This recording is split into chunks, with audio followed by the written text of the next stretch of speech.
up, everybody? It's your boy Flash from ALWT Gaming, aka Malachi36, on April 26, 2022. You see Mildew Carriage ready to go. He's already bobbleheading his way inside the chair, all that good stuff. How are you doing today, good sir? I just made myself dizzy. A little diz biz. What you been up to? What games have you been playing? I've actually been getting back onto Stranded Deep. Nine Ball left me stranded, so I decided to try and swim my way out, but kept getting bitten by sharks, so I'm working on it. He got stranded, so he went deep. Exactly. Wow. Anyways, I also picked up some newer games. War for the Overworld. It kind of reminds me a bit of like the Dungeons game, the Dungeons strategy game. So it's actually kind of fun. Pretty interesting story so far.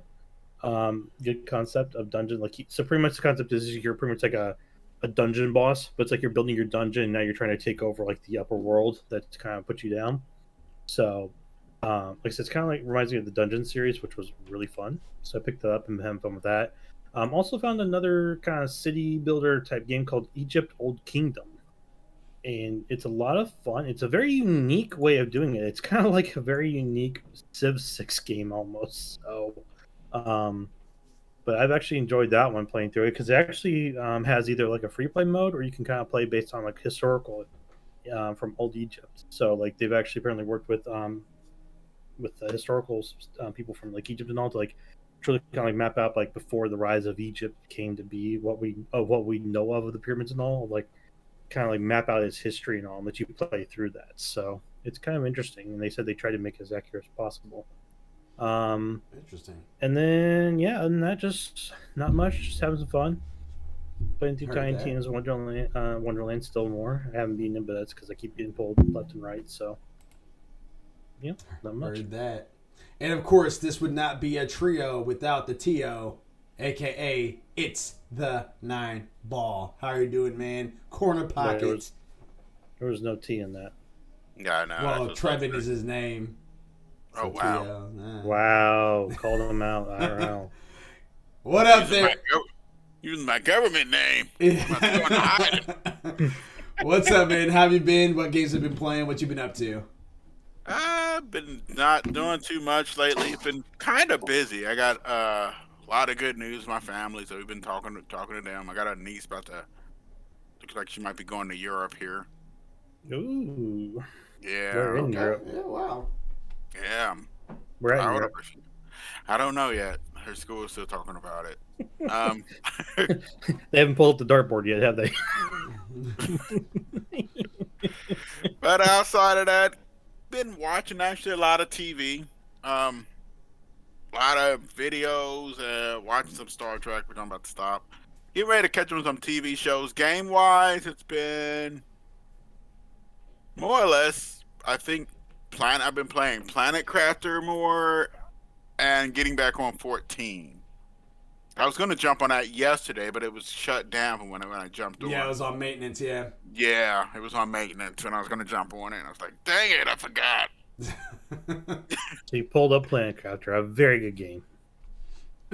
Yeah, but I got some games. I got a bunch. I have a massive library I'm going to start on. Some of these single-player games, I'm going to try to get them out. Yeah, dishing them out one by one. Yeah. Yeah, so over the weekend, we did go ahead and have our 9 to 5, which was cut extremely short due to unfortunate circumstances that took place. But if you guys want to take a look at that, make sure you guys are checking out our YouTube channel. The first part of that is up, so you guys can see exactly us going through Swords of Legends. We didn't discuss it, which we'll probably do like in the next week or so. Talk about our time with the game, all that good stuff. And then also just a reminder, just a little change that this Thursday there is no stream, at least not on the ALWT Gaming channel. Who's to say you guys might see something from Mildew Carrot? Who's to say something you might see something from It's the 9 Ball? Maybe even Hey It's Abs will be on there. But whatever it's going to be at, you guys can still come to the ALWT Gaming page if they're streaming, and you guys will see them featured on our page. So be on the lookout for all of that. But outside of that, been playing a lot more Final Fantasy XIV. I'm about 20 missions away from getting out of Stormblood and into Shadowbringer, which I'm very excited for. The story's really good. It's really good. Nine Ball, aren't you already at the end of Shadowbringer? No, he's not. He's not. I actually passed him.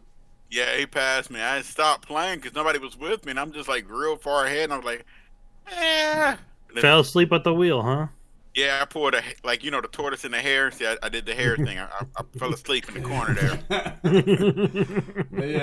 Yeah. So right now I'm like on my next dungeon. So there's about 2 dungeons that me and Nineball are going to try to do together. Or I mean, I'm assuming he wants to do them together.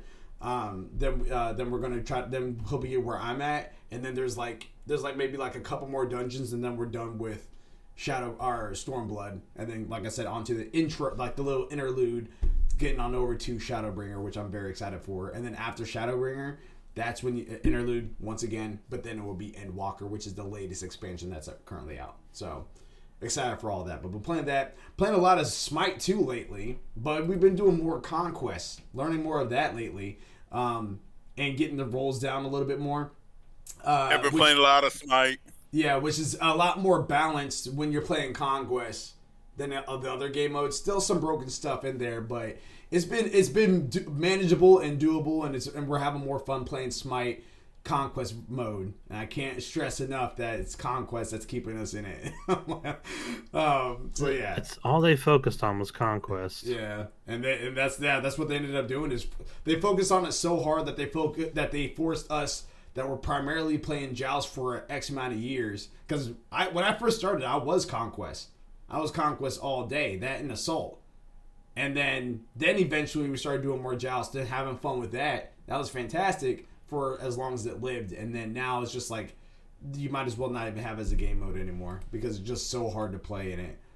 So, but yeah, so I've been playing a lot of that. Watching a lot of anime. Definitely Spy Family, Shikamori's Not Just a Cutie, Tomodachi Game, Trapped in a Dating Sim, literally all these different types of animes that are coming out weekly, watching them. Some of them are Rising of Your Shield Heroes, Kaguya's Love is War, Data Life, Season 4, all that good stuff.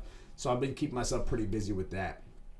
But we have quite a plethora of news to go over, and a lot of video game news. So, and a lot of it's actually a lot of Sony news too as well. So if there's ever a day to call me Sony Pony, today's the day. Today's the day for that. So he brought the style back out, folks.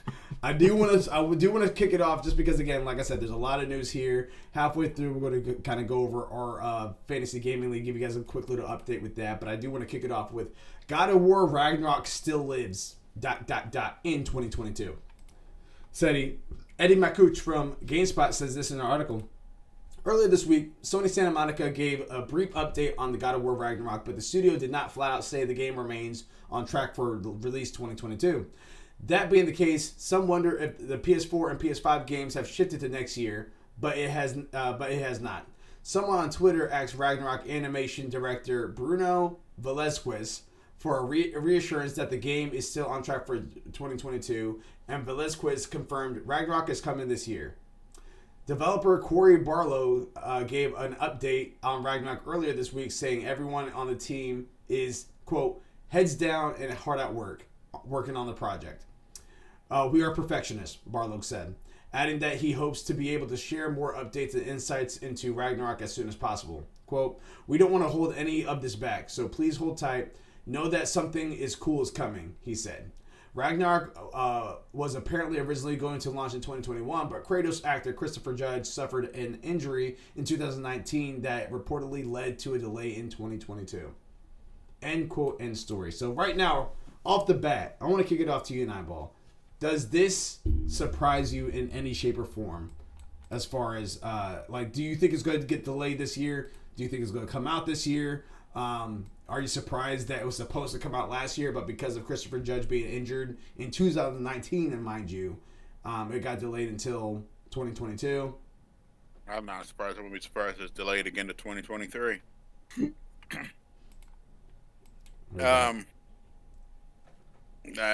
It's not a bad thing. I mean, with everything that is going on and everything that happened, I'm not surprised that there are going to be quite a few delays, and hitting a massive AAA title like this, yeah, it's not the worst thing in the world. Like, they just wanted to be perfect, and to see a delay is not the worst thing. As long as it launches in good condition, I don't have a problem with it. I'm willing to wait. Did you play the first one, 2018? Huh? Did you play the 2018 God of War? Nope. Yeah, I mean, well, I'm gonna make my comment on that in a second. But not for the general public. It's not a grill. It's not a Raz. Mildewy, your thoughts?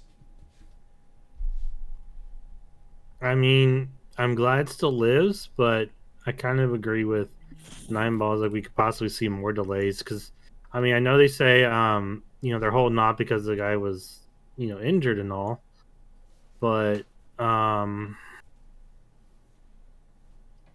you know, sometimes injuries can delay even further than what we're expecting, depending upon what it was. So, I mean, it's already been about 3 years since the injury. So there's a possibility of another year. There's a possibility it could be this year. The best thing the main thing we want is definitely the safety and health of the actor Christopher Judge. I don't know how I feel about 2020. It could be late 2020. It could be early 2023. To be completely honest. So just because, like I said, just because of the fact that like, oh, it's been 3 years. I'm like, but we don't know what the injury is. I haven't looked it up. Probably should, but it's one of those things where I'd rather have the health and safety of the actor versus trying to fully push the game out this year. yeah, I'd be happy if they held it off till next year just to make sure, because we don't know how much he's missed. Because you're talking a delay of 2019 to 2022 in terms of missing stuff for Kratos and interactions with Kratos, so maybe it could change something. Yeah. In there, who knows? So I do want to point out that I believe that his injury is already that's long gone. It's just that because you guys already know this, that they do development earlier before the release dates, obviously. So with that, well, it's said, like with movies and all, like they shoot certain scenes at certain times and then they put it together. They clip them together, which I understand they'd be doing here. But that's why I said it's like being on the injury when it was fully resolved. When they got back to shooting stuff for him and doing stuff for him, taking the injury into account and all, like, does that change anything? Will it optimize, certain things? Would it make you want to go back and redo scene 85 because that one's like, oh shoot, this actually would be better if we did it this way because of this, I don't know. Now, yeah, I'm in agreement with all of you guys on that. Like, I won't be surprised if it doesn't come this year. Like, if 2023 is the release, ends up being the release year for that, so be it. But here's the thought that I have is that we're still in a year where people are still trying to get themselves a PS5s. We're going to talk about it a little bit later on this today. But right as of now, it's much easier to get an Xbox Series X or S. You can just walk inside the store almost and get one now at most locations. I think with that, PS5 is not too far behind. I know there's a huge demand for that. It's the more popular system, all that good stuff, whatever. But hopefully we start getting more of those PS5s on the shelves and be able to stay on the shelves at least for a couple of days to a week versus being sold out instantly. With that being said, because we're starting to have a rollout of more PS5s for people that never had a PS4 or anything like that beforehand, this is actually kind of a good thing. No need to rush it, because if you're a PS5 owner, you got PlayStation Plus, you now have God of War Ragnarok. You just gotta download it. It's included inside the PlayStation Plus collection. So if they were to delay it, not come out this year, and come out in 2023, that gives you more time to get PS5s in the hands of people, so that way they can play God of War Ragnarok and get through God of War Ragnarok, and then might be hyped for that and be like, all right, cool. When's the next one coming out? Oh, it's coming out next week.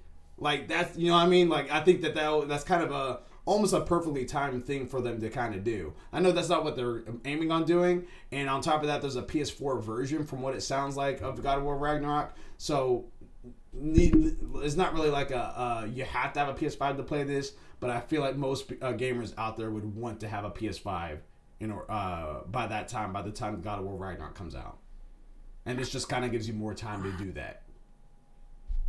For sure, because I can definitely see, like, people wanting, because you got faster load speeds, higher graphic capabilities, for and plus haptic feedbacks and everything with the PS5 controllers and all.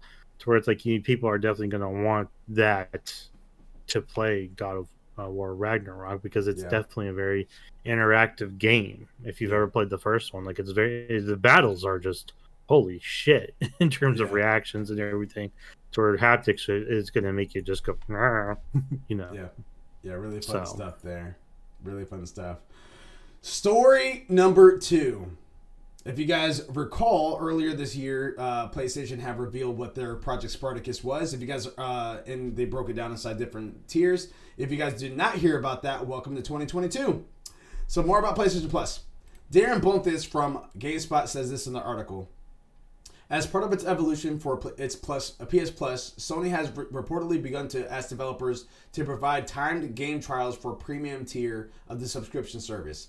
Sources speaking to the game developer claim that the developers will be required to create time-limited game trials of their games if they cost more than $34, and that these trials must be at least 2 hours long. Games that fall under the price won't be required to do that. Won't be required to provide a playable trial, and the policies won't retroactively apply to the older games or PSVR titles. So I'm gonna stop real fast just to kind of reiterate. Most of your indie titles that are only like 8 hours long or 20 hours long, they're not going to be required to make a 2-hour trial. So, just want to point that out there. Back to the story.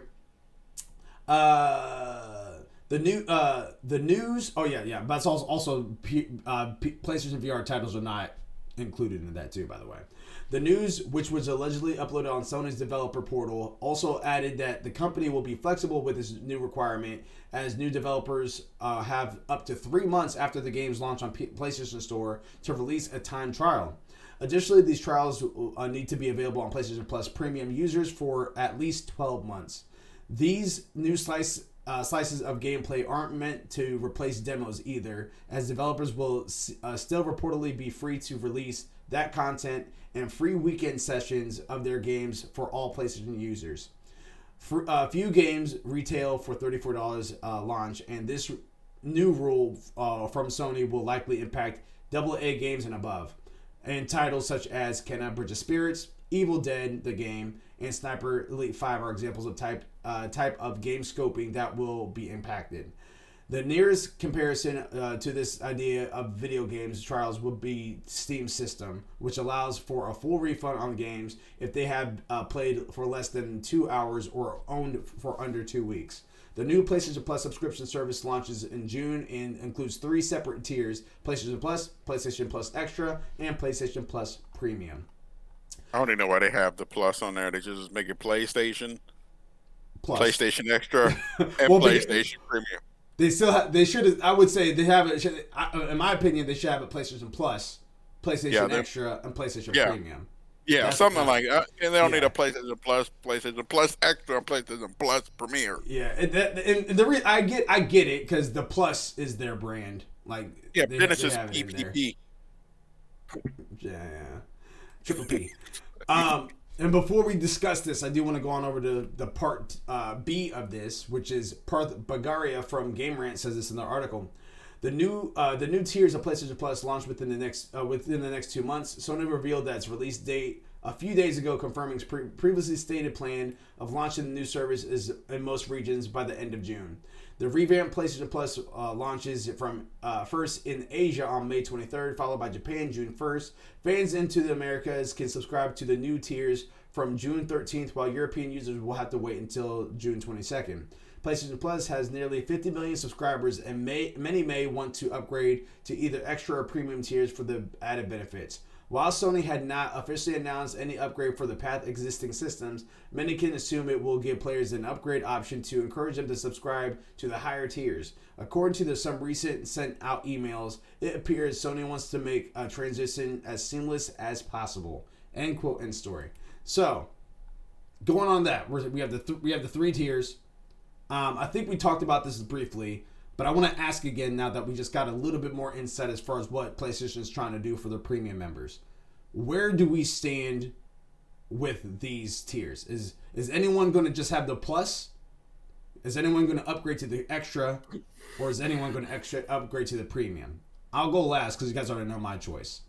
I'm going Premium. You're going Premium. I'm gonna try premium. I want to see how premium works. I want to see if it's good. I kind of expected this from them, to have a demo or something that would entice people other than just, complete backwards compatibility. Yeah. And I think the 2 hours should be okay. Well, 2 hours minimum. That's minimum, yeah. So it could be more. Yeah, I want to see how far they go on that one. It is a good thing to have a demo on there like that for people so that they can give a game a shot, see if they like it, and if you don't, just take it off. So far, I don't really have a problem with it, but I do want to see more. I want to hear more about it. Heard that. And again, like, these are not games that are just... I want to keep that in mind. That it doesn't... Looking at this, it's not saying that these games, like the games that's on PlayStation Plus, are the ones that has to have the trial. It's saying any game that's AA that has $34 or more that's going to be on the console. $34 or more? Yeah. Yeah. So if it's $34 or more, yeah. So any games that's $39.99 at launch, 50, 60, 70 bucks. I thought it was hours, like if they had like a 30-hour game or something. No, $34 or more, which in that case, essentially, if it's over $30, it's going to be more than 30 hours. I might. Well, you don't know. Somebody might make it $33.50. Yeah, and that probably will be the case. We'll probably start seeing that, which is also a win for the consumers because now you're saving a little bit more money. You know what I mean? Is it a true win for the developers though? That's the question. So honestly, I don't think that your big titles. Shaolin Keeson says, "I'm late. What's the topic are we on?" We're talking about the new PlayStation announcement. So we just talked about God of War Ragnarok, which you're welcome to rewind a little bit for that if you want to check that out. But now we're on to topic number 2, which is talk about PlayStation Plus update, where PlayStation literally had said games that are now $34 or more are going to be required to have at least a 2-hour trial minimum for their premium members. So if you're PlayStation Extra, PlayStation Plus, or not a PlayStation member at all, but just own a PlayStation, you're not going to have access to these trials. It's only for their premium members. So again, like the question's kind of up in the air. We got to see how they're going to roll it out. I am actually I'm in the camp as far as like the more stuff you can bring to premium members, I'm for that because that's what I'm going for. Like I'm going to get the premium title. Yeah, my only question is, I feel like they need to do something also for the other members too, at least for Extra. Also, maybe release like a smaller demo or something. I do like demos and stuff, and I do believe that they should have more demos. Well, they'll still have, and that was actually mentioned inside the article. This is not replacing demos. Okay. So they'll still have demos. They'll still have their free weekends. Yeah, they'll still have that. This is just trials in general. So if it's $34 or more, then if you're a premium member, you'll have access to try this for at least a minimum of 2 hours plus to see if you want to buy the game, pick it up for your own, or anything like that. So it's an added benefit. In my humble opinion, I definitely get what you're saying. I 100% agree with you on that. On the flip side, I think they have too many options. I think it should just be PlayStation Plus and PlayStation Premium, and that's it. That's what I think. I think that middle tier just needs to kind of go. Yeah, I see where you're going because basically it's the middle tier. What does Extra give? It gives you PS4 and PS5 games too, so it does give you a nice little boost for sure.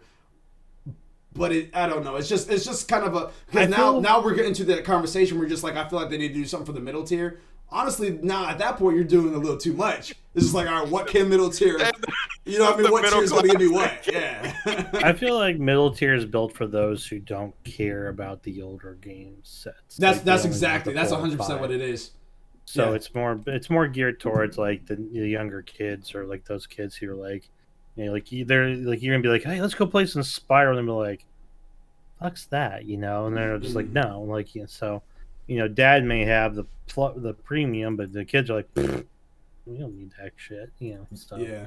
Shaolin Key says, okay, yeah, that'll just make the premium choice the most chosen. Yeah, and that's exactly what you want. Like, we do the same. Well, I know DSW does the same thing with their gold, or their club gold and elite members. But then you also have other companies that will do the same thing too as well. They're adding benefits at the higher up you go because they want to appreciate you for spending money with us. And that's Xbox Game Pass. I'm looking at them right now. So looks like from what I'm seeing, PlayStation Plus, and by the way, this is on pushsquare.com. But from what I'm seeing, the PlayStation Plus Essential has monthly PlayStation 4 and 5 downloadable games and exclusive discount cloud service. Yep. And online multiplayer access. I'm sorry. And PlayStation 400. They have 400 titles that they can download. PlayStation Plus Extra has a downloadable catalog. All right, they have the first two, and then they have that added on. The 400, the 400. Premium has the other three, but also has PlayStation 3 streaming games, PlayStation 1, 2, and PSP catalog for downloading and streaming, and time-limited game trials. Yep. And on top of that, keep in mind that there was some backlash as far as PlayStation 3 only streaming, and PlayStation is in the had reported that they're in the works of trying to get that to where it's downloadable now. Let's go get an emulator. And again, going back to our friend Fredley over there, he specializes in game preservation. Oh, we didn't talk about that yet, did we? No. Okay. All right. Well, so yes, I'm going over inside the pre-show. You forget didn't hear that. You did not hear anything. Yeah. Shaolin, I don't know if he said this, but he said military is like, I think, a stepping stone for people who may be iffy about going premium, and that's true. A lot of times you do have those militias just to get people interested.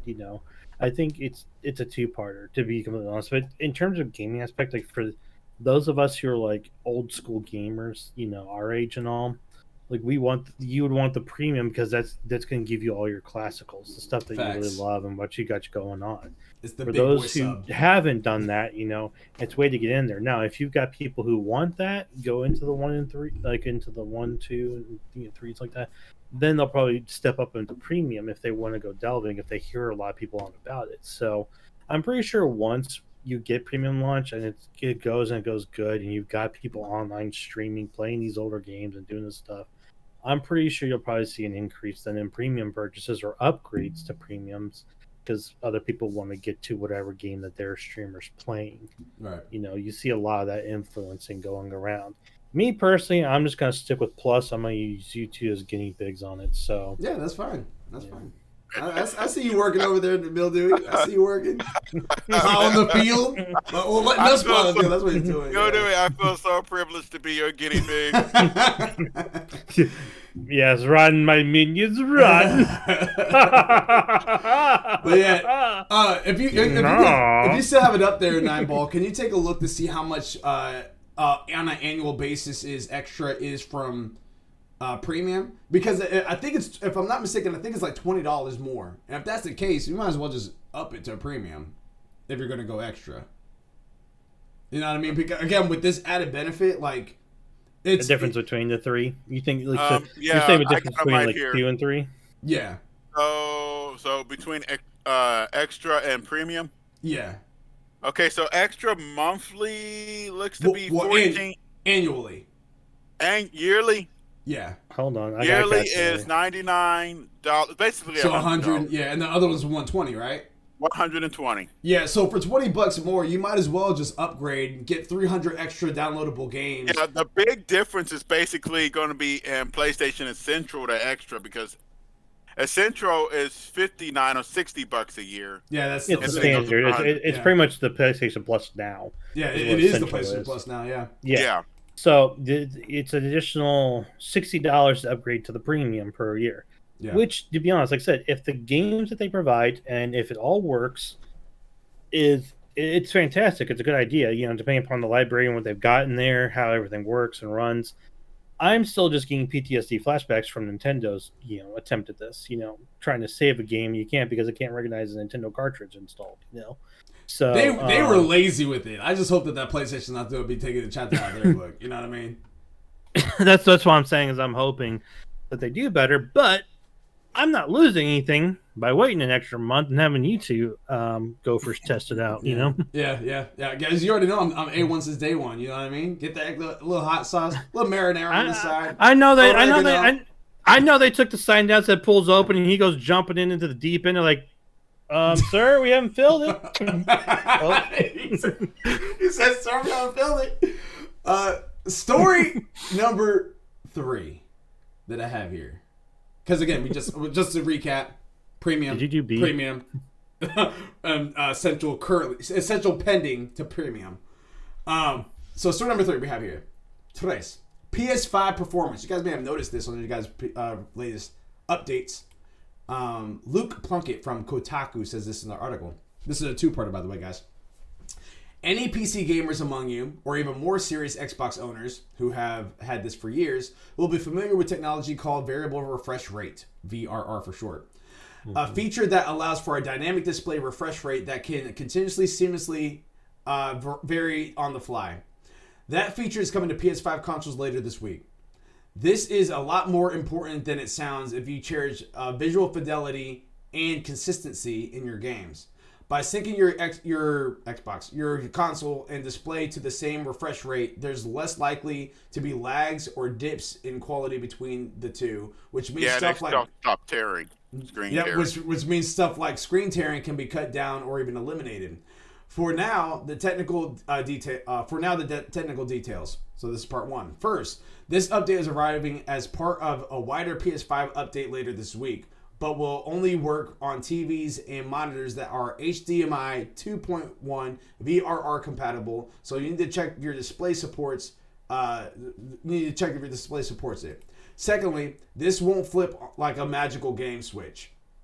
Games will need to be individually patched to make use of VRR, so the timing and ultimately availability of that support is up to the individual studios and publishers. So that's part 1 of the PS5 performance. Part 2, I believe this is just the same thing, but it's from John Carson. That gives a little bit more details, as well as games that's going to be available for that. So James Carson from Game Informer says this in the article. Sony has announced that its new feature is coming to PlayStation 5 this week. The long-awaited addition of variable refresh rates VRR is coming within the next few days, and a handful of games will support the feature in the upcoming weeks. In a blog post today, Hideaki Nishonoi, Senior Vice President for the Platform Experience at PlayStation, introduced VRR and described the basics of how it works. Quote, on HDMI 2.1 VRR compatibility TVs and PC monitors, VRR dynamically syncs the refresh rate of the games of the display to the PS5 console's graphical output. This enhances the visual performance for PS5 games by minimizing or eliminating visual artifacts such as frame pacing issues and screen tearing, writes Nishonoi. Quote, it causes the game to look smoother overall and can be reduced input latency. As it says in the quote above, you'll need to monitor that supports VRR and an HDMI 2.1 port to use in any way. Many gaming monitors and TVs that utilize AMD's FreeSync technology, they're branded for the term for VRR, will be compatible with this new feature. So make sure yours does before enabling VRR on PlayStation 5. Several PlayStation 5 games will utilize VRR very soon, and the PlayStation blog post provides a list of which games we should be expected to roll out on VRR support this coming weeks. Those games are Astro's Playroom, Call of Duty Vanguard, Call of Duty Black Ops Cold War, Destiny 2, Devil May Cry 5 Special Edition, Dirt 5, Godfall, Spider-Man Miles Morales, Spider-Man Remastered, Ratchet & Clank Rift Apart, Resident Evil Village, Tiny Tina Wonderland, Tom Clancy's Rainbow Six Siege, and Tribes of Midgar. So now, I want to take it to Mildewy first. All right, because I know y'all both techie, but I gave the last one the 9-ball, and I want to give it to Mildewy now. What does this mean for you? What are your thoughts about this? Give us your thoughts, old wise one. It's good that they're bringing it in. but as they stated though, it's like you have to have the games themselves have to enable it. So they've got to have that capability in there to do it in the game, um, for you to be able to get that optimization for VRR. Plus, also working with compatible TVs and monitors. Some of those can be a little, well, the good ones nowadays can be a little expensive, but they're because time has gone on. There's a lot of monitors out there you can probably get that are pretty good. As long as you get something with like FreeSync and all, on it, well, AMD's FreeSync is their term for VRR, but as long as you get that on there, I use an AMD, so that's what I use. I think isn't G Sync for NVIDIA there, Yeah, Nineball? we have G Sync. I think that they've got a new term, and I've forgotten it, that combines both. I'm gonna have to Google that here in a minute. But as long as you've got that on there, you're good. But I mean, the list of games that they gave, there's a good number of them there that I don't really play at all. I mean, I'm glad to see Spider-Man is definitely up there because they had some very, very good animation sequences and scenes in there. Tiny Tina's, that's nice and all. I don't really know too much about the other ones. Tribes of Midgard, I've seen some trailers on, but I haven't played it at all, so that's unique. And we'll be talking about that a little bit later on today too. But I definitely like that they're including it, because then that way games that come out and come forward more will be able to take advantage of that, and people would be able to get that smooth transition of scenes, those the good aesthetics on there. It probably would help with a lot of different streaming groups as well too who do it. It gives them like probably a lot more smoother set to that, and also like the syncing to with the syncs and all, like it keeps your monitors, because some monitors can go above what certain games or systems can put out in terms of frame rates. So to have it to where it syncs it downwards is very nice instead of you having to try and manually adjust it to it. You know, my main thing is I just want to know if Kenner Bridge of Spirits is going to go backwards and install that just to make it even more beautiful than it already is. Yeah. I do want to give a quick little shout out. Thanks for the sub, literally just silent. Sub for 3 months. Good stuff, guys. Hoping to be on tonight at some point. Love you, man. Yay! Love you, man. Appreciate you, Silent. You're a beautiful person. Yeah, VRR. It's I'm glad that they're stepping up with the stuff, getting more things installed, and I can't wait to see what games, come out with it. So come out with it or upgrade to it. Yep. Agreed. Wholeheartedly agree. I'm gonna look Nine ball. Yeah. What are your thoughts about this? Yeah. Corner pocket. This is actually good. I mean, I didn't even know they didn't have it. I'm kind of surprised they did, and I thought that would just be standardly on there. But I am glad that they're adding it. It's not too much to say here. It's something that needs to be put on there, and I'm hoping that the games will go along with it and add it, just throw it on there too. Because it really helps out with, like they said, things of screen tearing and certain issues and stuff. Input latencies, frame rates, yeah. Artifacting. Oh. Interesting. Yep. Yeah. Obviously more performance that you're able to do to be able to go more fidelity, or like if you want to do performance types of games and stuff like that. Obviously, always a good thing. I'm definitely excited about this, and I can't wait for this week to see when that update goes live and see how much it's going to impact games moving forward. Because I mean, I don't think it's going to impact any games currently besides the ones that's on the list right now. Once those updates happen, but moving forward, they like developers can start making games with this in mind. I truly do believe. My question though, which is not on the article, but my question is this: when are they, or are they going to bring themes back to the PS5? I want to bring my themes. I want to bring my my Final Fantasy VII Remake background that is currently on my PS4. I want to put it on my PS5. You know what I mean? Yeah, like that was one of the things that was really cool. You can change your background and all that good stuff, and that was something that was missing from the PS5. Which again, a clean premium experience. I get it, but if I wanted to have that option to change my background, I would like to have that option. That's just me. That's just me. You know what I mean? So I that was didn't know. one. So you can't add your original background. No, I can change my emblem. So like if we were to log on right now, you can see that I have ALWT Gaming tag, like what you guys see right here inside the little corner right here. You guys can see that as my profile picture. So I was able to do that. I had to finesse that for a little bit, but you're able to see that now. But the actual background, like the actual themes, to where like if like the little icons of games, like if it's Final Fantasy 7, it'd be like the little boop boop boop, all that good stuff. That's not there. It's just you can't switch that at all. There's no background changes. Shaolin Key says, which Final Fantasy 7 remake theme did you have on the group theme and the Tifa theme? I had the one where it was Midgar. That was up, like it was just the top screen, and then when you went down to your games or up to this is all PS4 that I'm talking, by the way. When you went down, then you would see Cloud with this big old sword right there. But when you go up back to the main, like top of all the other icons up top, you would just see Midgar, and it was just so beautiful. Music's playing in the background. I have a Final Fantasy X one too. I have a Dragon Ball Xenoverse one. I have so many themes on my PS4, and none of them are transferable to the PS5 because PS5 doesn't have themes right now. Just a small little quality of life thing. Just from an artistic standpoint, I would like to have themes. That's just really what it is. Well, it wasn't that. I'm just surprised because I had a couple of mine. I never thought to put them back on yet. Yeah. But I had a couple of mine on there, and I never thought. I thought you just put them back whenever you wanted to. Yeah, and that's the thing. You don't really think about it on the PS5 because it's already a clean look. But if you wanted to personalize it even more, you can already change the outside of the PS5, get different color controllers. Might as well just let me do the actual software portion of it too and just have themes up on my background.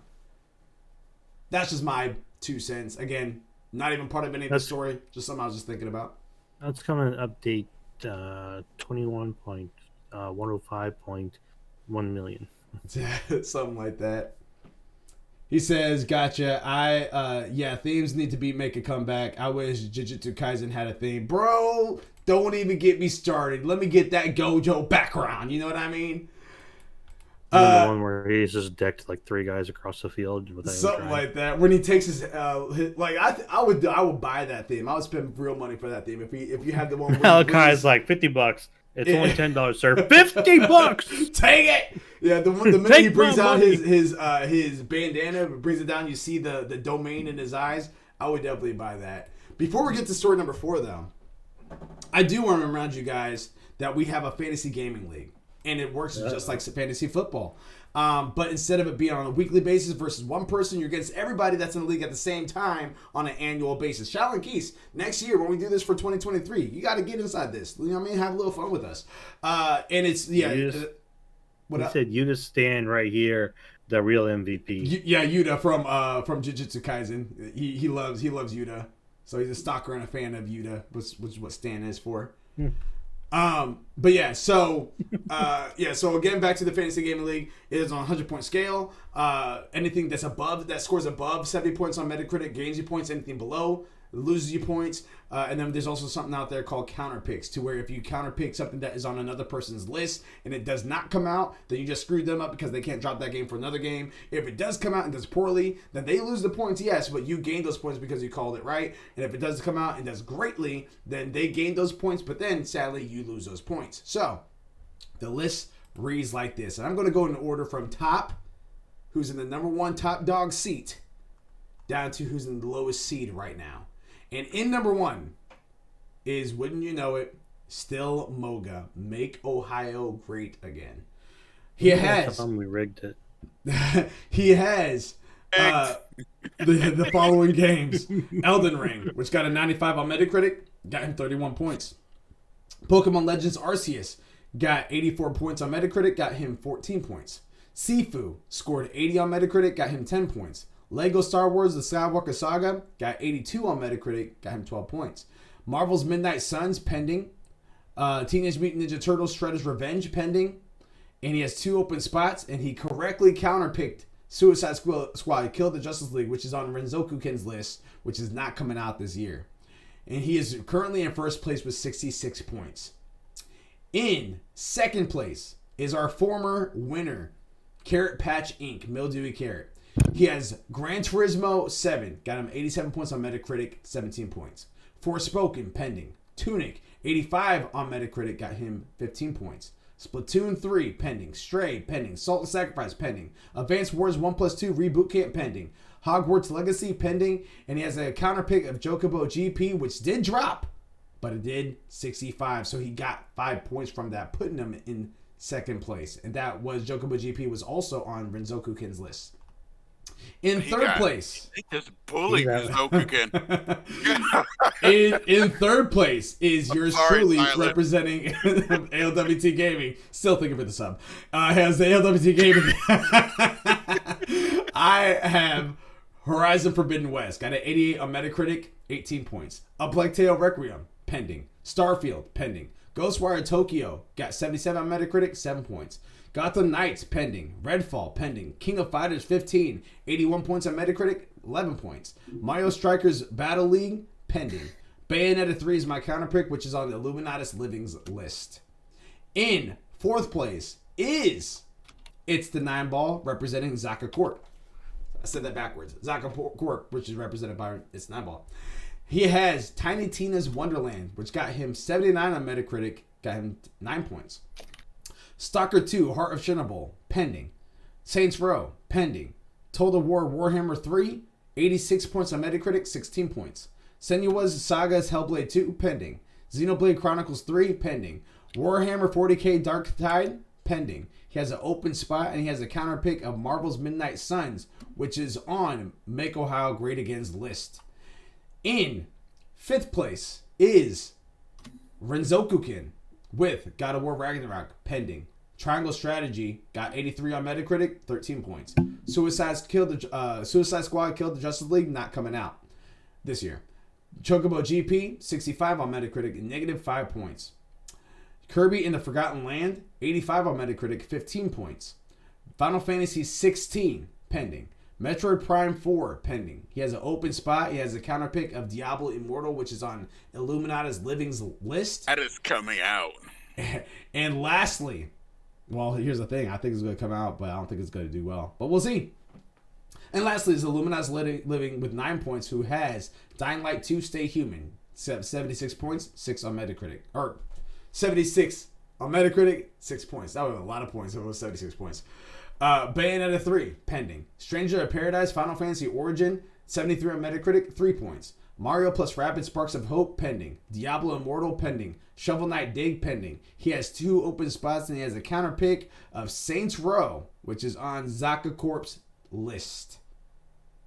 So there you have it. Zaka Corp's. That is our current list right now for the Fantasy Gaming League. And I also want to take this moment to tell you guys about Rep Sports, reppsports.com. Type in ALWT Gaming at checkout if you guys like Razor Energy drinks and get yourself 15% off. All you have to do is just type in ALWT Gaming. Checkout. Zero sugar. Zero sugar. I mean, I'm going to talk about the calories, but zero sugar. All right. We're going to talk about the caffeine either. We're going to talk about that. The calorie or the caffeine. Yeah, you know? But it's quite delicious. It's quite delicious. They got guava mango. They got Galaxy Starburst.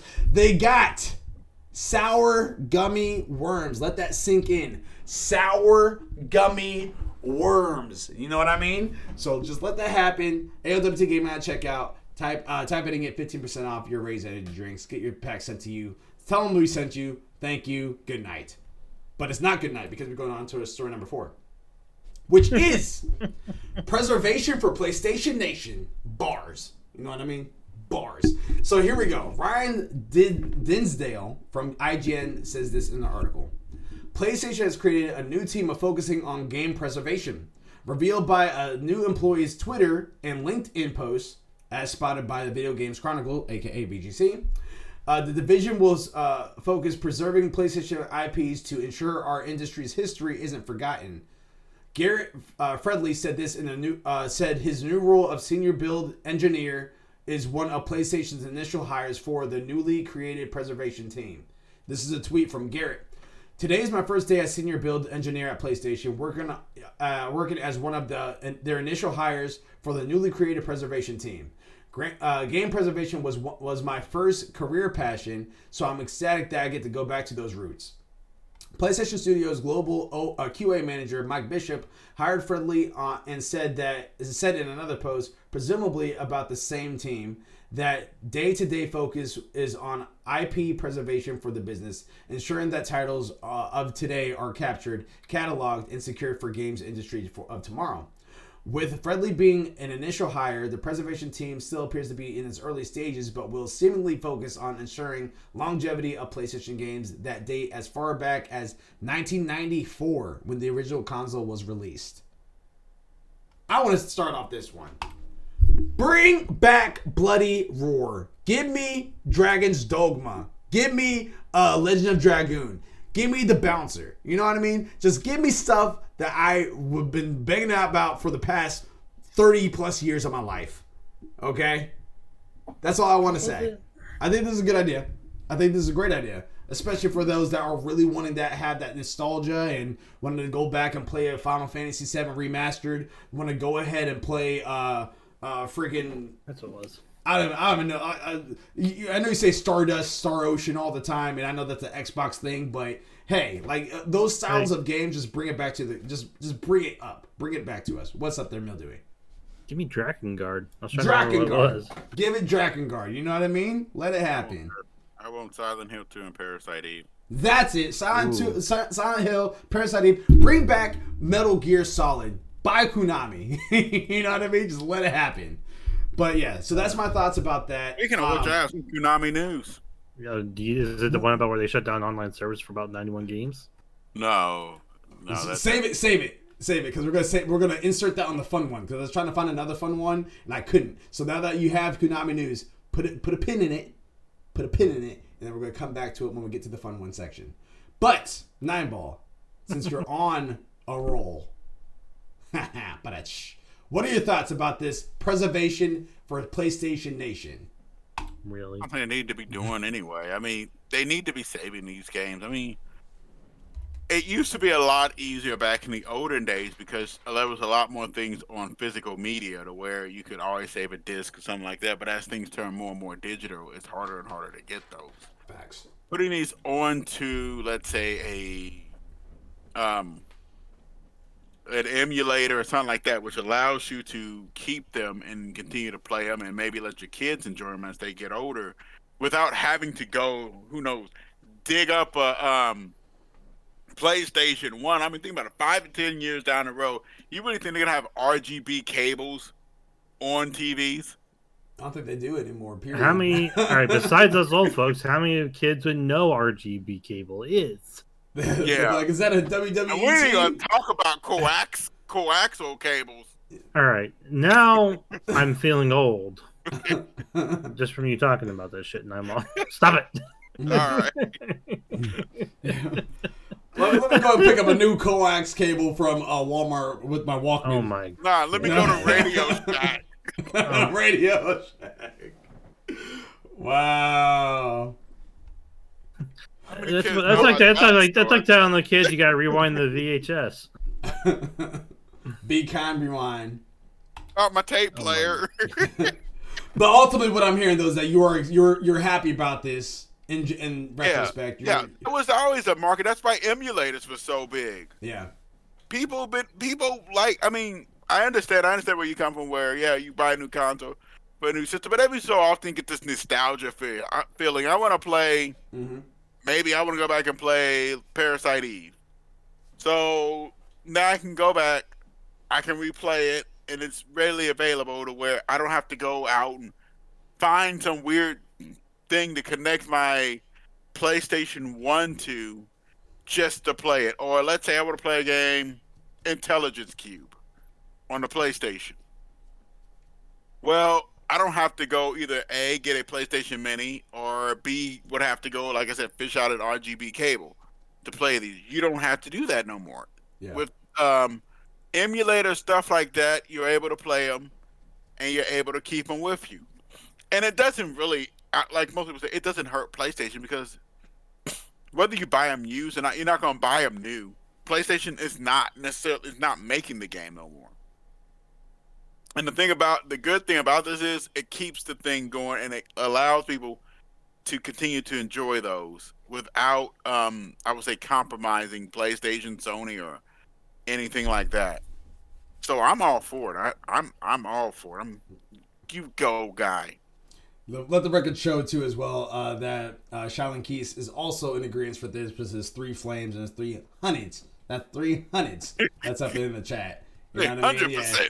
Yeah, he's down for that. I know he lit the bonfire and is doing the signal. He's a fighting game fan, so he likes himself some Tekken. He likes himself some Dragon Ball Fighters, all that good stuff. So I know that the fire was coming when I said Bloody Roar and the Bouncer. Let's let you know. I mean, don't sleep on him. What about you, Mel Dude? What are your thoughts? I'm in agreement. They need to do this because you see a lot of these games just going by the wayside. And you talk to some kids about it, they're like, "What's that?" You know, like. They don't understand where games came from a lot of times, or like, you know, they don't understand like what it used to be like.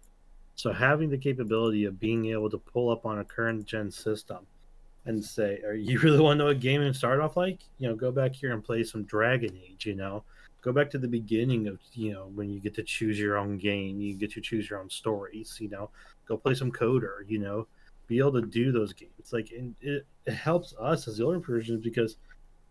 As we get older, you know, we were kind of like almost beginning points for a lot of these consoles. You know, we were like, when we were young is when they were really first out and started going. We were the ones paying into it. We were the ones investing into that future, you know, of gaming world and getting it going further and further as we bought more games, played more hours, you know, we're online, you know, paying for all this stuff. So to have the capability of going back and playing our history and nostalgia, that's glory to us. You know, that's hallelujah. You know, we can't wait for it, you know.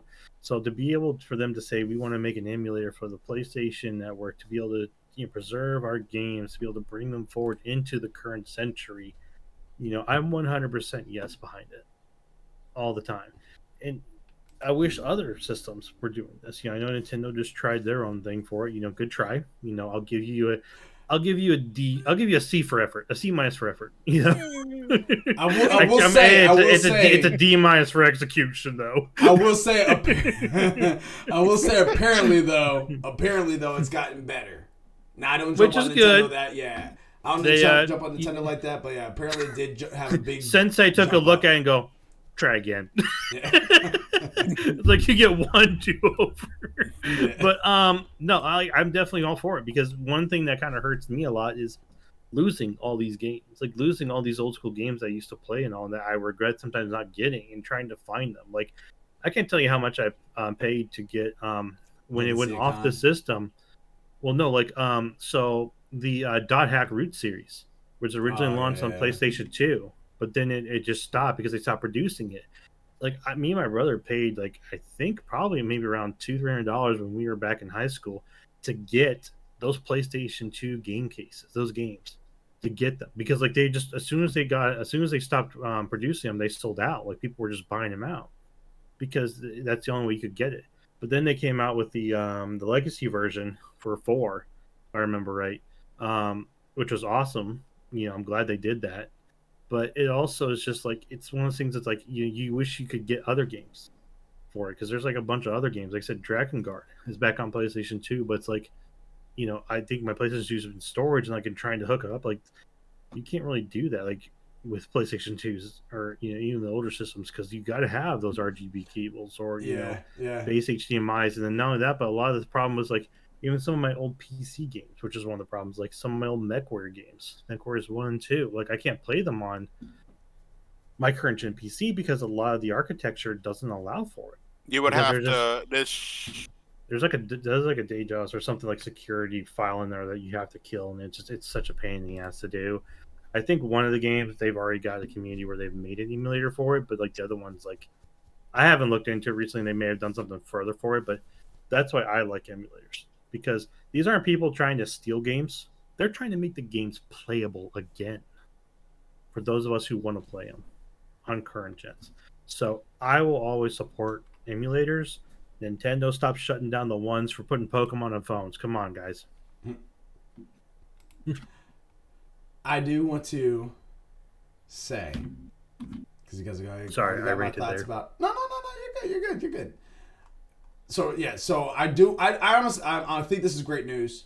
I don't think this is going to happen until maybe 2024.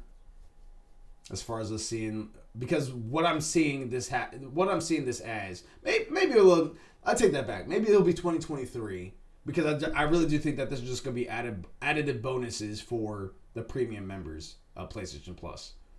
I think that's what they're going to bring it to because that's all it is. Like PlayStation Plus, premium is going to have access to the PS1, PS2, PS3, and the PS Vita / PSP games. So that's what I think that they're trying to double down a little bit more on.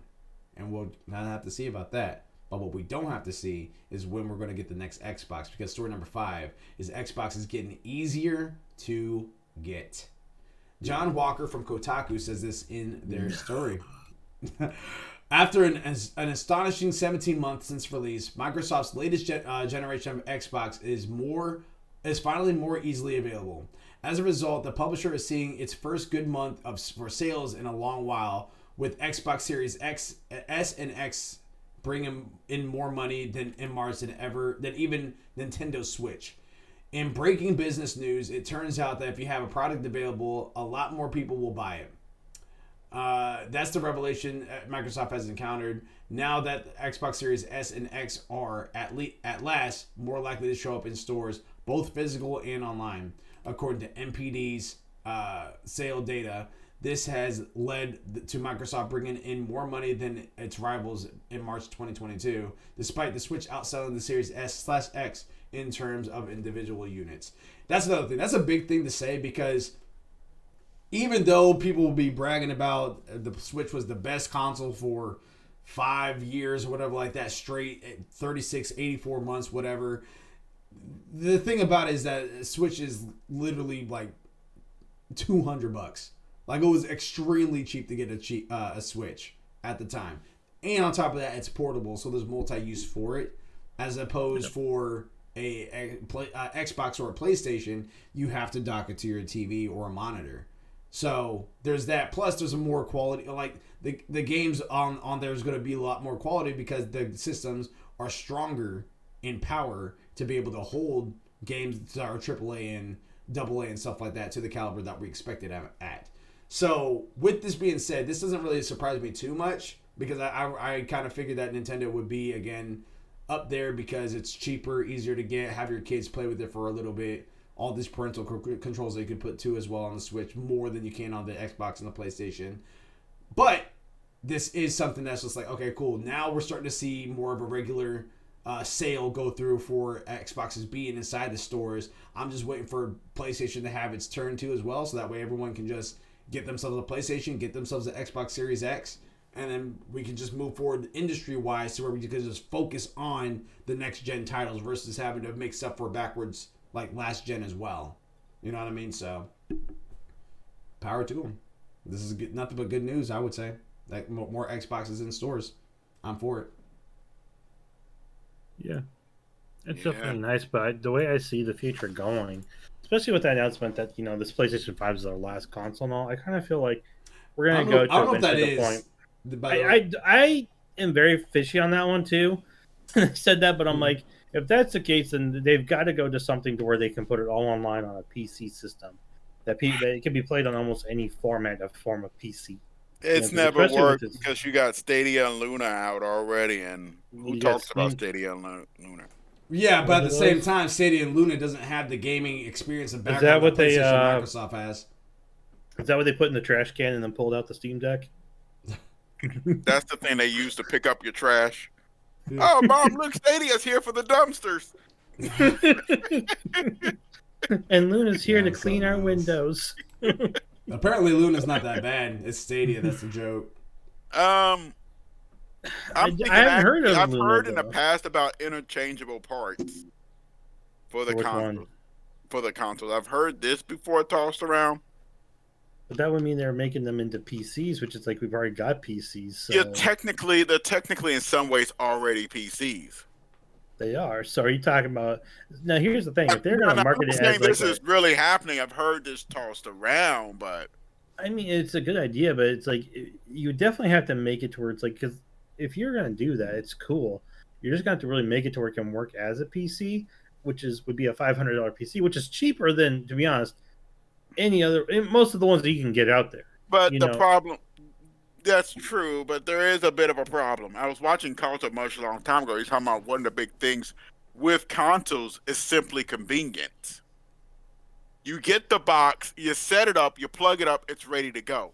You don't have to build it. That's what he's talking about, the difference between consoles and PCs, because he said that's a big thing for console players. You don't have to build it. You don't have to put this part on. You don't have to worry about that part connecting. That you get the right CPU and stuff. You don't have to worry about certain. It's a pre-built, like kind of like if you go into like a Best Buy or other PC shop where you buy a pre-built tower is what you're doing.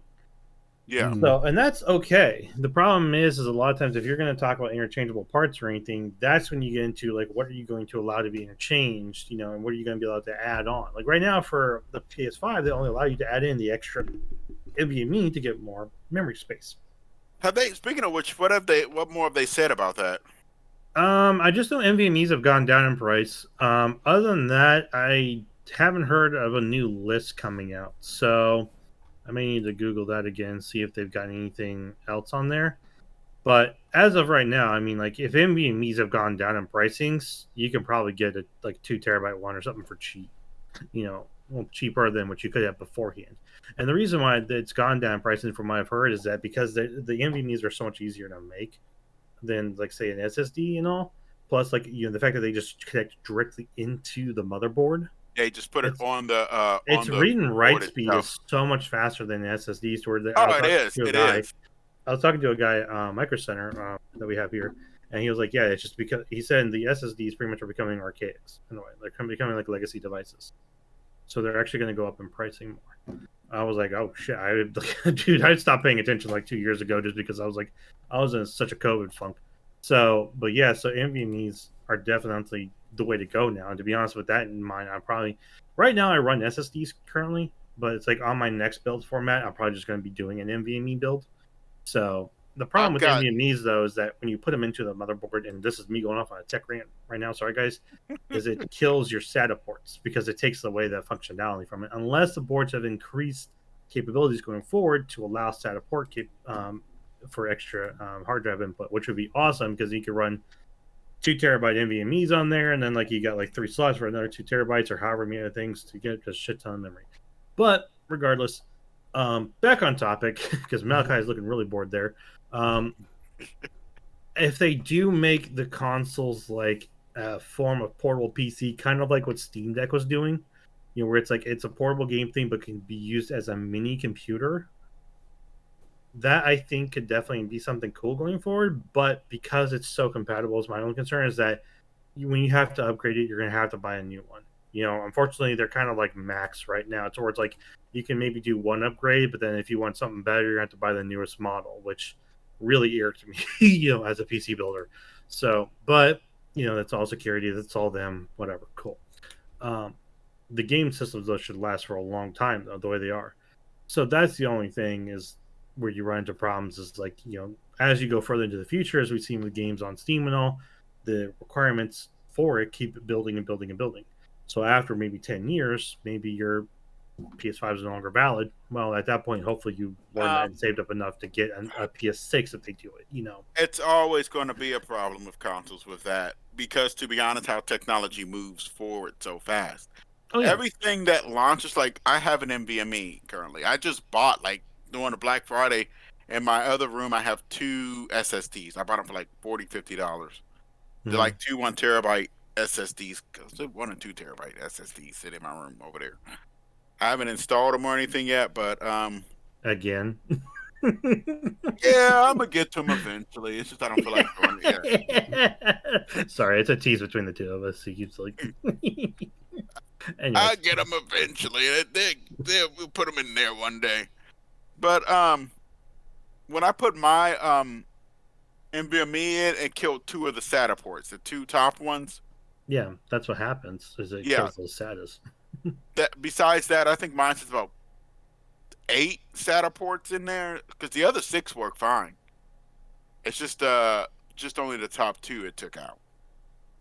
But they normally, this is why when you're installing them, you have to have probably it's best to have your book, because it'll tell you when you install like the SATA or the RAID what it's going to take out. Yeah, which one? The only thing about PlayStation is that PlayStation not only requires an NVMe, but it requires a specific speed of NVMe. Not every NVMe works. It has to be a certain write speed. I'd have to look them up again. Yeah, I can't remember what the write speed is. Yeah, we talked about it a couple months back, and it was showing as far as it had to have heatsink on it, obviously, and all that good stuff. You could get one without heatsink, but you're going to have to get a heatsink for it, because what they're stating is that they don't provide heatsink inside the system, guys. So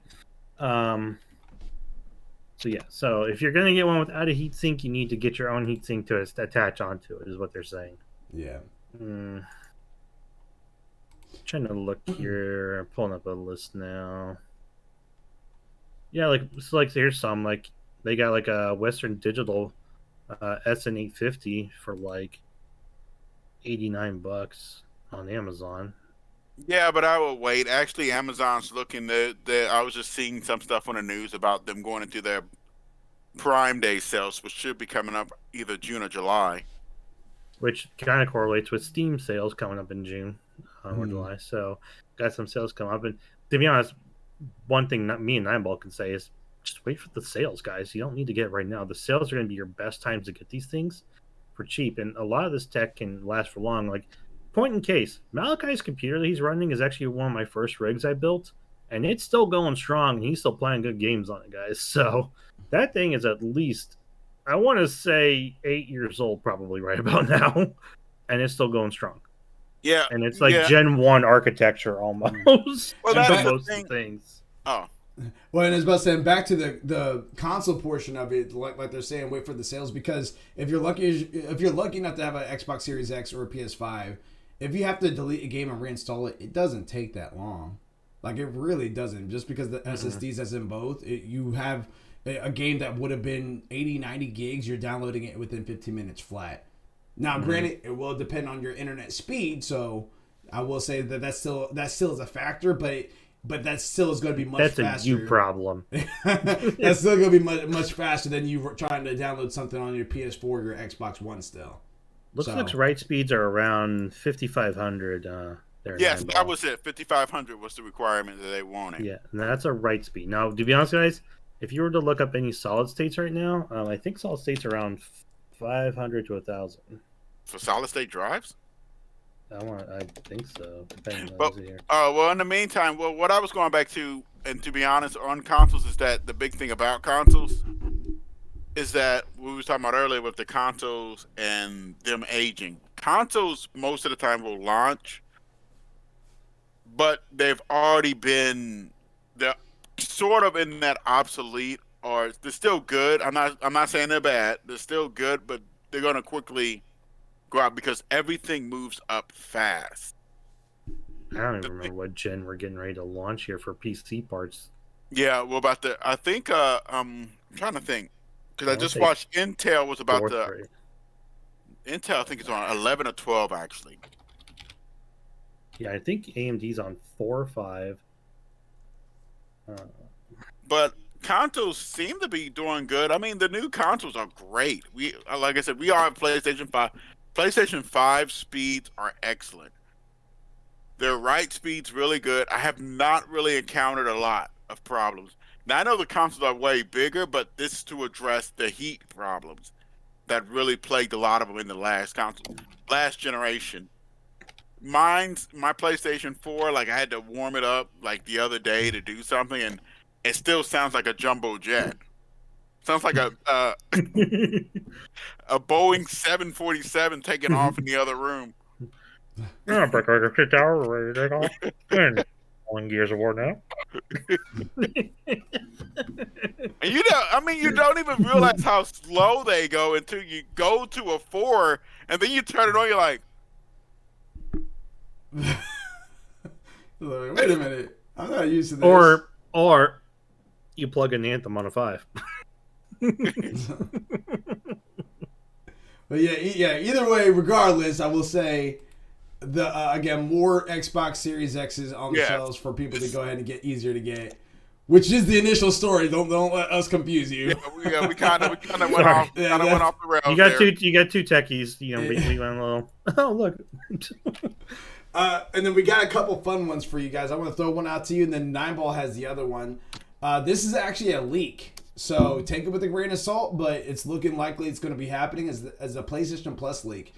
Stephen Petit from GameSpot says this in the article. Once again, it appears that the next batch of free games on PlayStation Plus subscribers has leaked early. The leak comes from Deal Labs, a French gaming site that has correctly reported PlayStation Plus lineups for more than 6 months now. According to the leak, the PlayStation Plus lineup for May 2022 includes FIFA 2022, which I'm assuming they're doing that because of the World Cup this year. Curse of the Dead Gods, I have no idea what that is, and Tribes of Midgard, which we had announced earlier is going to end up getting a performance boost at some point. I think this week, actually. So that's with the VRR. Yeah, VR, yeah. So there you have it. If those games intrigue you, and the Tribes of Midgard, we might go ahead and do a 9 to 5 on that one next month. That might be the game that we do a 9 to 5 for, is Tribes of Midgard. So if you guys are wanting to check that out. I'm just loving this. Heard of that game. I don't really know what it is. It's on my list. Survival for sure. It's survival defense, roguelike. It's top down, pretty much. Pretty much set like in Nordic like settings with Vikings and all. Yeah. But it's a top down kind of like Diablo. It's co-op roguelike action. Other than that, I don't survival. So I don't remember too much about it. So I'll have to go and like check out a video on it and see. But yeah, it definitely piqued my interest just because of Viking on it. I have a little review right here from not a review, but a little statement here from Silent inside the chat because we were talking about it earlier. He says, "Oh, I asked him how many players is Tribes. He says it can hold up to 10 players." A game is a co-op survival gather mixed in with sort of a tower defense. I enjoy it and will play the heck out of it with friends. So that was one that I saw it, didn't interest me. Then I saw the gameplay, it interested me. Then I saw more of the gameplay. I was like, all right, well, let me see what happens with this. And then I was going to see if it came on Game Pass. I think it was on Game Pass at one point, but I'm watching that video on it now. Yeah, when it comes down to the amount of when it comes down to overall systems that I use, top of the list is PlayStation. Right behind that would be my PC. Then behind that would be Xbox. Then behind that would be Switch, and then PS4 and all that good stuff. Ooh. So this one might be up your alley because it looks like it's got a lot of dungeon raid stuff too. Yeah. So it definitely seemed interesting. But now that's going to be on Plus. It's just more of like all right, well, I don't have to buy it now. I can just it's rumored. Supposedly that's going to be on Plus. So now I don't have to. Yeah, likely I don't have to buy it. I just have to download it and play it. So there. So like I said, I'm just excited to get the FIFA 2022 so I can just bring out my inner Malachi and just scream at people because it's a foul, even though it's not. That one actually is one that surprised me because like usually sports games that come to Plus is usually just basketball, maybe baseball, but usually it's basketball. And then of course, if you want to count UFC and stuff like that, which is more of a hobby than a sport, but I get it. Yeah, like both of those, I would like those are the ones that usually come to Plus. I've never really seen a FIFA game come to Plus. So like, and on let alone 22, which obviously the season is kind of like over, like because they always put the games out the year before. So this actually was out since like September, but. Again, going back to my statement, I think they're doing this because of the World Cup that's happening this summer. Just kind of getting people excited and hyped up for that and be able to get people to get ready to get the next FIFA, whatever it may be. Because again, it's rumored that that EA is not going to be calling it FIFA. They're not going to obtain the FIFA license moving forward. I didn't know that. Yeah, that was one of the things we talked about on Story, probably about 2 months ago, roughly. But yeah. At the end of the year, there's this next FIFA. It may not be called FIFA, and on top of that, it was also rumored that the next FIFA will finally be cross-play, which is what I think should have been happening a long time ago with all sports games, really. So yeah, there you have it. The other fun one, though, interjection. 9 volt reads read and write speeds, I believe, for SSDs were around 3,300. Sorry, I misspoke beforehand. So it seems like their 3,300. speeds are around like 33s or so. So it's like the NVMe's definitely kick it up an extra notch. And keeping it on It's a 9 Ball. What is your fun one for us? Okay, so I got two. Okay.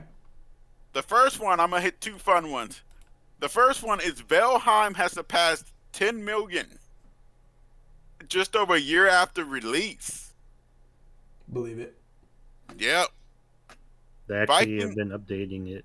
Yep, the Viking game survival Valheim has reached 10 million players despite the fact it released only just a year ago. Announced via the Valheim Twitter account today, the Iron Gate studio game has surpassed 10 million Viking since it has launched via early access in February 2021.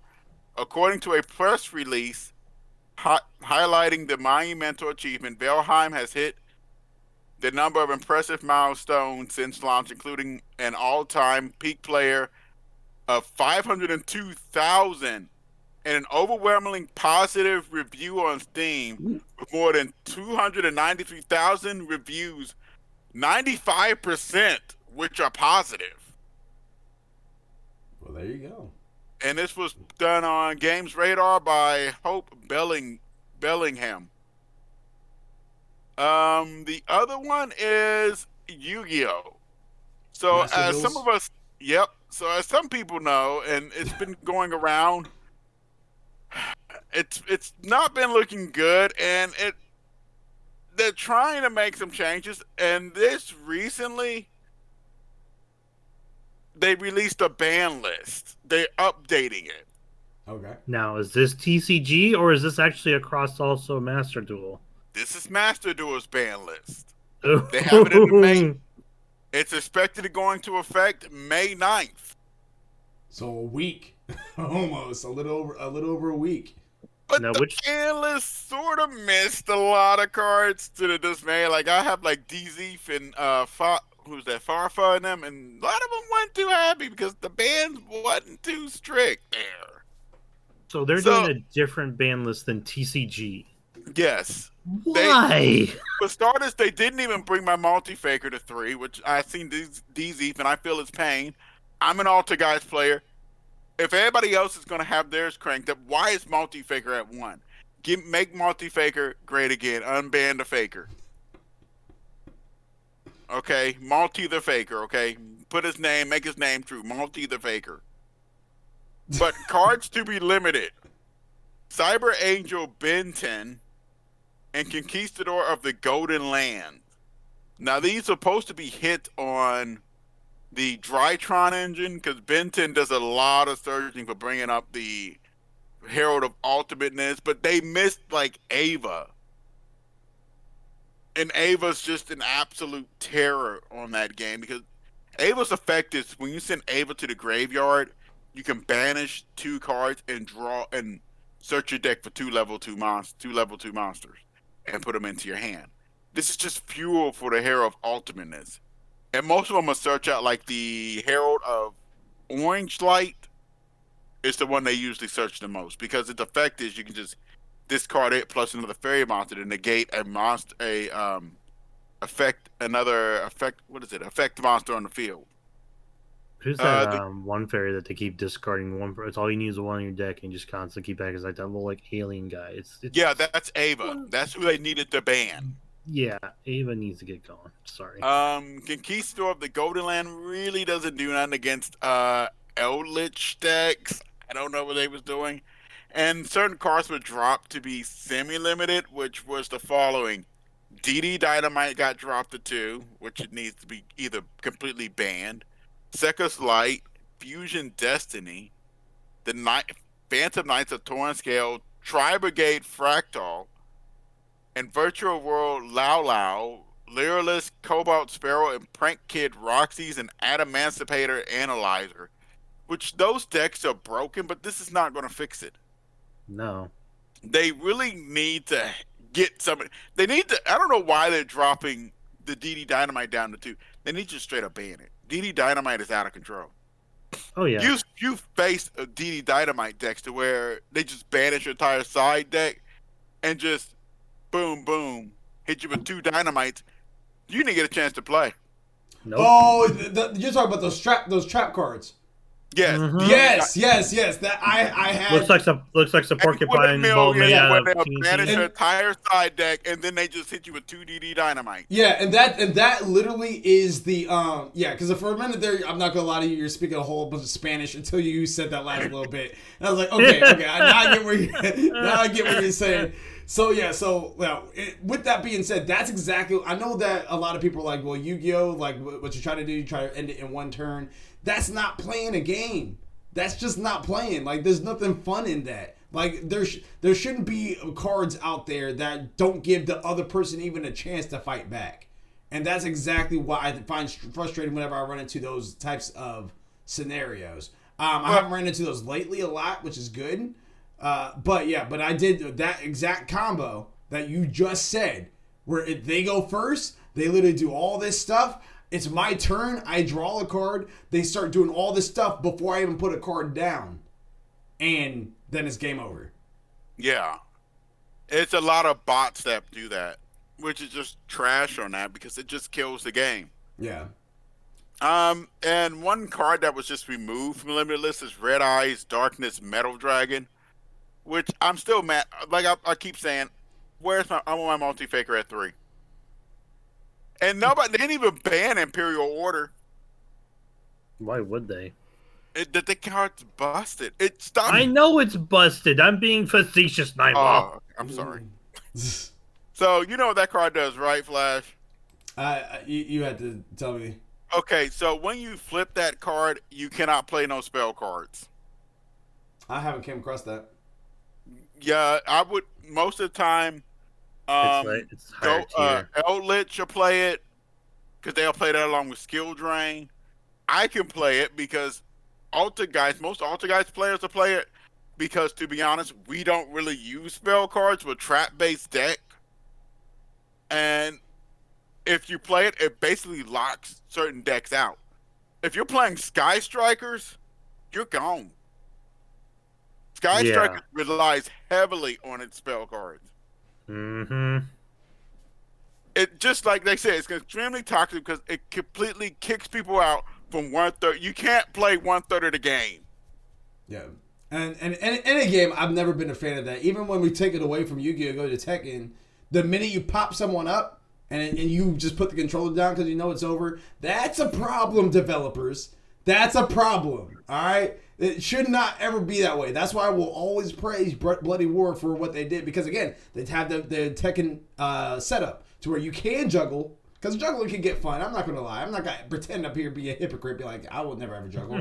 No, juggling can be fun. But when you juggle the entire health bar away, that's when it's frustrating. In Bloody Roar, though, there is a tactic behind it. If you're getting juggled, you can go ahead and boom, transform, and you break them, you push them away from you. It's not like they just stop and then they get started again. They get blasted away from you, like kind of Goku style, as if Saitama was trying to punch him, and then he just went across the entire map because he's too weak for Goku. But anyway, I digress. Anyway, I will say that like you'll transform, you're in your beast form, you're able to fight back, all that good stuff. You're able to do that in Bloody Roar. They give you a chance to fight back. In Tekken 7, it's even before Tekken 7, really. But Tekken 7 and Yu-Gi-Oh, if you have those types of tactics that you can't even fight back, where's the fun in that? You're just an innocent bystander. Well, there's another issue anyway. They keep adding more and more cards with Omni Negates.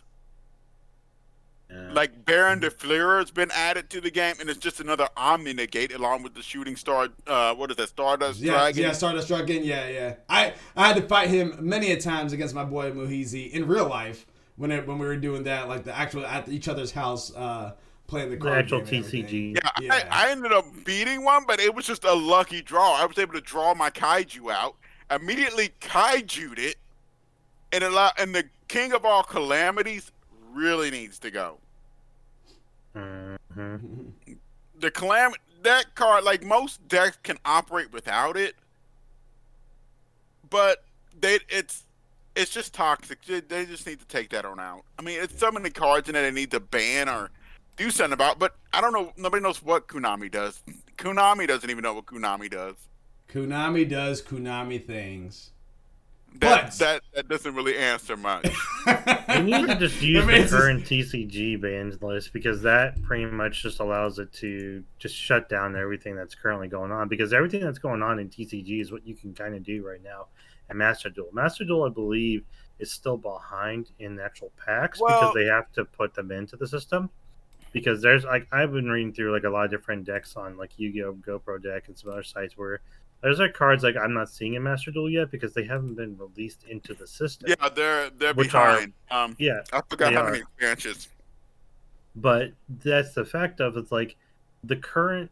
I don't know if it's just because they're like, oh, you're behind expansion, so you can't have the current TCG. I'm like, then whatever current point we're at, you need to go backwards in your ban list rulings and get whatever one that was launched at the time when we're at and just install it. Because there's another bigger problem with.